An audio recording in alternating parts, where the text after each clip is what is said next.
نحمدہ و نصلی علی رسولہ الکریم۔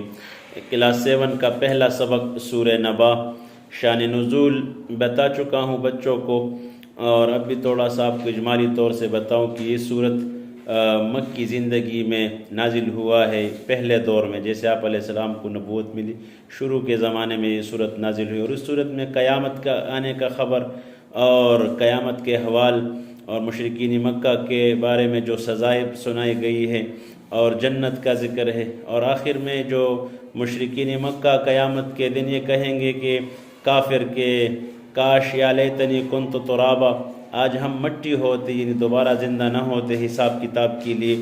تو اس صورت میں یہ اجمال ہے، قیامت کا ہول اس میں بیان ہوا ہے، اچھے لوگوں کا ذکر، ان للمتقین مفازا، حدائق و عنابا کے ساتھ ان کو ذکر کیا گیا کہ متقی لوگوں کے لیے جو نعمتیں ہیں، باغات ہیں، انگور کے باغات، اور وہاں کی جو نعمتیں ہیں، شراب ہے، اور وہاں کے جو راحت اور آرام کے اسباب ہے، ان کا اجمالی ذکر ہے۔ لیکن اس صورت میں جو مین چیز ہے وہ مشقی سوالات ہے، مشقی سوالات پہ زیادہ فوکس دینے چاہیے۔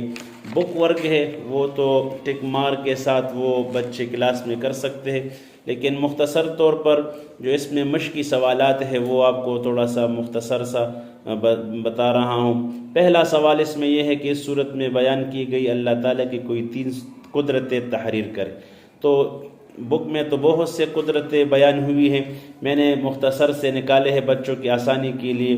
نمبر 1 یہ ہے کہ زمین کو اللہ نے فرش بنایا، دوسرا یہ پہاڑوں کو اللہ نے کیلیں بنائی، تیسرا یہ کہ انسانوں کے اللہ پاک نے جوڑے بنائے، اور نیند کو اللہ نے آرام اور راحت کا ذریعہ بنایا۔ تو یہ مختصر جواب ہے اس کا۔ دوسرا سوال اس کا ہے، اس صورت میں بیان کیے گئے قیامت کے مناظر میں سے کوئی 3 بیان کرے۔ تو قیامت کا جو پہلا منظر ہوگا اس میں سور پھونکا جائے گا، دوسرا یہ انسان گروہ گروہ یعنی جماعت جماعت ہو جائیں گے، تیسرا پہاڑ چلائے جائیں گے، یعنی جو اسرافیل علیہ السلام سور پھونکے گا اس کی ذریعے سے پہاڑ ریزہ ریزہ ہو جائیں گے، ریت ہو جائیں گے۔ تو یہ 3 نشانیاں ہیں۔ تیسرا سوال، اس صورت میں جہنمیوں کے کیا جرائم بیان ہوئے ہیں؟ تو ان کا ایک جرم یہ تھا کہ وہ آخرت کا حساب کتاب کا انکار کرتے تھے کہ آخرت میں کوئی حساب کتاب نہیں ہے۔ دوسرا یہ کہ اللہ کی آیات کو جھٹلاتے تھے، انکار کرتے تھے کہ نعوذ باللہ یہ اللہ کا کلام نہیں ہے۔ اور چوتھا سوال اس میں ہے، سورہ نبا میں پرہیزگاروں کو عطا کی جانے والی کن نعمتوں کا ذکر کیا گیا ہے؟ تو اس میں سے مختلف نعمتیں ہیں، میں نے مختصر بیان کی ہے۔ باغات ہے، اس میں انگور کا ذکر ہے، اور ہم عمر لڑکیاں یعنی بیویاں، اور شراب کے چلکتے جام۔ تو یہ مختصر جواب ہے اس کا، باغات، انگور، ہم عمر لڑکیاں یعنی بیویاں، اور شراب کے چلکتے جام۔ اور 5واں سوال ہے، قیامت کے دن فرشتے کس کیفیت میں کھڑے ہوں گے؟ تو اس کا مختصر جواب ہے، فرشتے صفیں بنائیں گے اور خاموشی کے ساتھ اللہ کے سامنے کھڑے ہوں گے۔ تو ان 2 کیفیت کے ساتھ فرشتوں کا ذکر کیا گیا ہے۔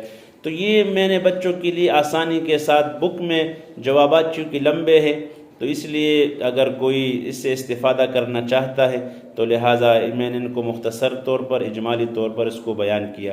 جزاک اللہ خیر۔